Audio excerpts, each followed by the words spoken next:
Eh bien, chers frères,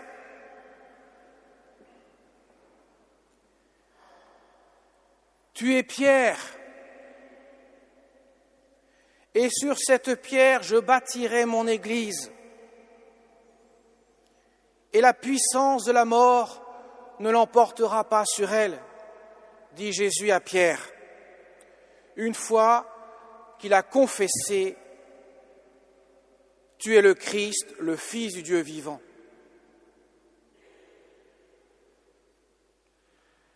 Mes chers amis, Pierre va rencontrer quelques difficultés avant que cela s'accomplisse. Là, nous sommes bien avant la mort de Jésus. Mais il va y avoir un problème. Lorsque Jésus sera arrêté, pourtant Pierre avait dit, tu sais Seigneur, j'irai jusqu'à la mort s'il le faut. Il le fera, effectivement, mais après. Et pourtant, il va renier le Christ 3 fois, avant que le coq ait chanté 2 fois. Jésus l'avait annoncé. Et voilà qu'après la résurrection,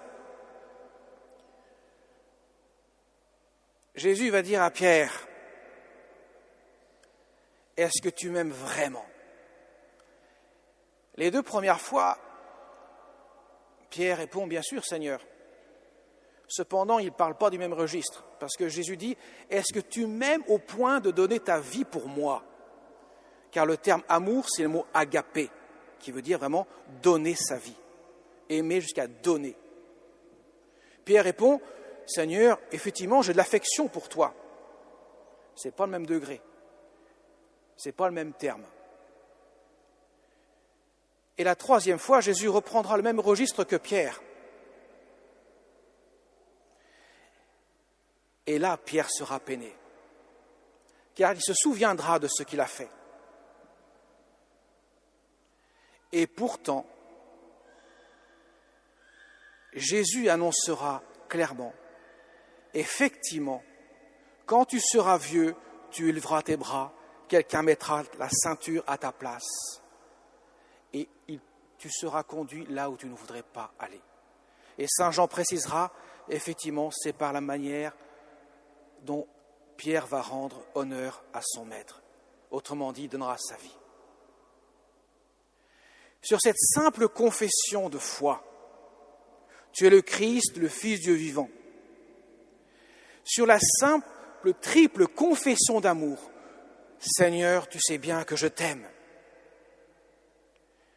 Jésus lui dit, paix, le verbe paître, paix mes brebis, paix mes agneaux, sois le pasteur de mes brebis.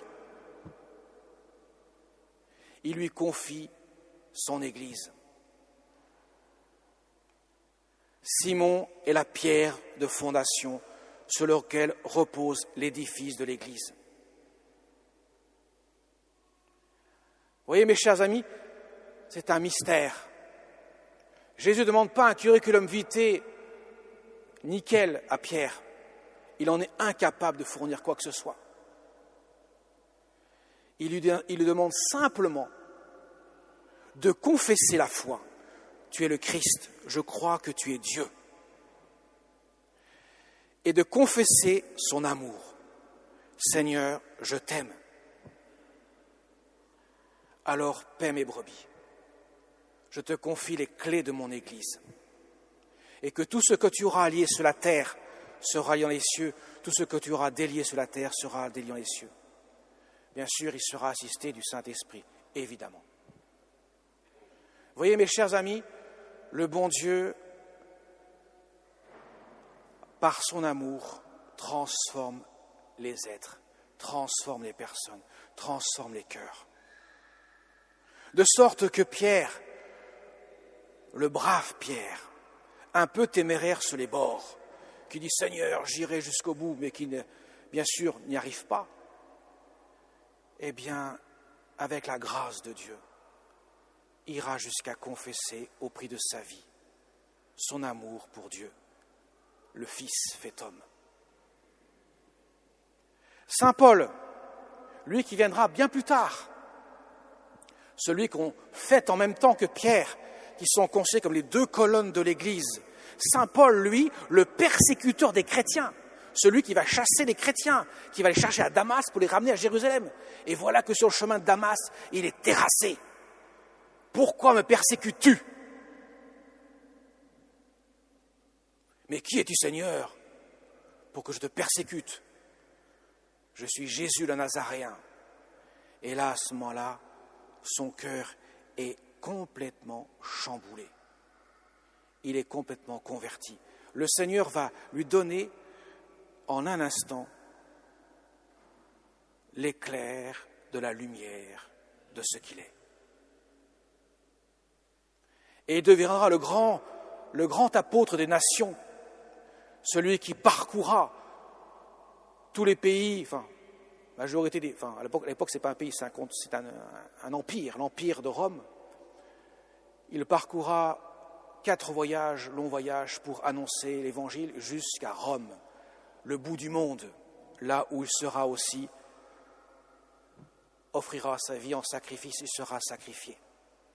Saint Pierre et Saint Paul seront martyrisés, confesseront au prix de leur sang l'amour pour le Seigneur. Voilà pourquoi nous fêtons en rouge, couleur du sang, couleur des martyrs. Et martyr en grec veut dire témoigner. Ils ont témoigné jusqu'au bout de l'amour pour le Christ. 500 ans plus tard, dans cette contrée, arrive un homme qui vient de Agde, dans l'Hérault, au bord de la Méditerranée, qui s'appelle Adiutor, et qui prendra le nom de Mexan. Il viendra s'établir ici parce qu'il a entendu parler d'un certain Agapite qui a fondé une petite communauté de moines au bord de la Sèvre niortaise, ici même. Et voilà que Saint Mexan se retira dans le cloître pour mener une vie à l'image des commandements du Seigneur, centrée sur la foi, l'espérance et la charité, une vie de moine, une vie de serviteur de Dieu. Mais il va jouer aussi un rôle prépondérant, car il va arrêter les Wisigoths en faisant un miracle, ce qui amènera Clovis à venir remercier en personne Saint Mexan ici même, qui rendra son dernier souffle de vie en 515. Et il sera enterré dans la crypte dessous le chœur. Ces 3 saints, Pierre et Paul, Mexan, tous différents, tous témoignant de l'amour pour le Seigneur à travers leur tempérament, leur vie, annoncent, manifestent à nos yeux que c'est l'amour du Christ qui nécessite bien sûr la foi, qui est le lien qui crée cette sainteté, qui crée ce lien indéfectible entre le Christ et ces 3 saints. Et il va bien sûr pour chacun d'entre nous, nous devons aussi, nous sommes invités à devenir des saints. Ce n'est pas réservé à une élite. Tous nous pouvons dire au Seigneur, Seigneur, nous voulons t'aimer. Confesser l'amour de Dieu est le propre du chrétien. L'amour agapé, qui veut dire jusqu'à donner sa vie. Ce qui veut dire que cela prend toute la place dans mon cœur. Parce que je suis un être d'amour, créé par amour, pour l'amour, aimé et fait pour aimer. Je trouve dans le mystère de l'amour du Christ la source même de ma joie.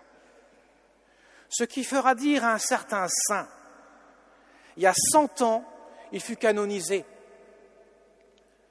dont le pape Léon XIV a cité en écrivant aux catholiques de France, le saint curé d'Ars, le patron de tous les curés de l'univers. Il dira le sacerdoce. C'est l'amour du cœur de Jésus. Vous entendez les enfants de cœur?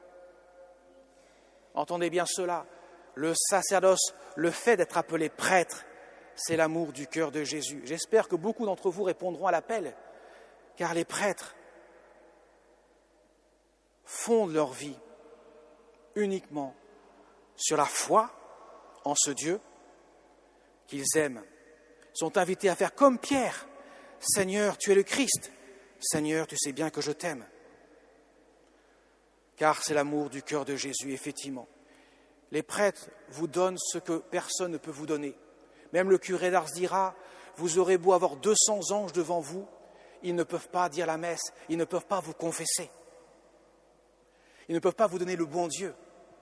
Un simple curé, aussi petit soit-il en taille, mais aussi en grâce, en sainteté, le peut, car Dieu a daigné confier ce mystère à ces hommes qu'il a choisis, pas parce qu'il était meilleur que les autres, nullement. Regardez Pierre, la preuve en est, Pierre n'a pas été choisi parmi le meilleur des apôtres, et de très loin.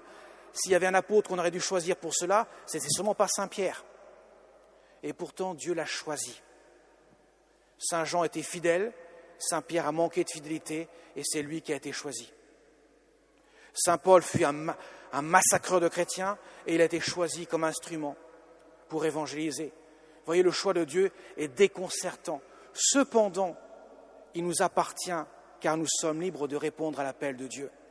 Alors la vocation est un appel, effectivement. Mais en tant que chrétiens, nous sommes aussi tous appelés à confesser l'amour de Dieu, à renoncer au péché pour pouvoir accueillir son amour. C'est ça l'enjeu de la vie chrétienne. Et le prêtre, il est celui qui donne ce que personne ne peut donner. Le curé d'Ars dira, même la Vierge Marie ne peut pas faire venir son fils sur l'autel. Et pourtant, Dieu sait qu'elle nous dépasse de très très loin. Nous ne voyons même pas le bout de son orteil, tellement elle est grande parmi nous, parce qu'elle est celle qui a totalement fait confiance en Dieu. Non pas qu'elle serait une super créature, mais simplement son cœur a été totalement donné à Dieu, à l'exclusion de toute autre chose. C'est ce qui fait sa grandeur. Eh bien, demandons au Seigneur, avec l'intercession de notre Mère du ciel, la Reine des saints, la Reine des anges, demandons-lui de nous aider justement à toujours répondre à l'appel de l'amour de Dieu. Et en ce jour où je fête mes 25 ans de sacerdoce, enfin le jour véritable, c'est le 2 juillet, eh bien, c'est pour chacun d'entre nous le rappel que le prêtre, quelles que soient ses qualités, mais aussi malgré ses défauts, est quelqu'un qui est là pour vous aider à grandir dans la sainteté. Il est là pour vous donner ce que personne ne peut vous donner. Je le redis et j'insiste, Dieu. Alors demandons Seigneur, rendons grâce à Dieu qu'il y ait des prêtres. Demandons Seigneur d'appeler parmi nos enfants, les nombreux enfants dans cette assemblée, qu'ils répondent avec joie, avec bonheur à l'appel de Dieu. Il y a encore des vocations, Dieu merci. Et vous savez que c'est comme la seule intention de prière que Jésus ait formulée dans l'Évangile. Priez le maître de la moisson d'envoyer des ouvriers pour sa moisson parce que cela relève du mystère. On répond à l'appel qui vient d'un mystère. Ce n'est pas un métier. Je ne choisis pas d'être prêtre. Je réponds à l'appel de Dieu. Voilà pourquoi ça relève de la prière. Alors demandons à la Vierge Marie que nous tous, nous puissions ainsi porter dans notre cœur cette intention de prière pour les vocations et de rendre grâce pour tout ce que Dieu fait à travers le ministère des prêtres, qu'ils aient beaucoup de qualités ou qu'ils aient des défauts, peu importe. Ce qui est important, c'est de voir ce que Dieu fait dans le cœur de chacun par les instruments qu'il a choisis. Amen.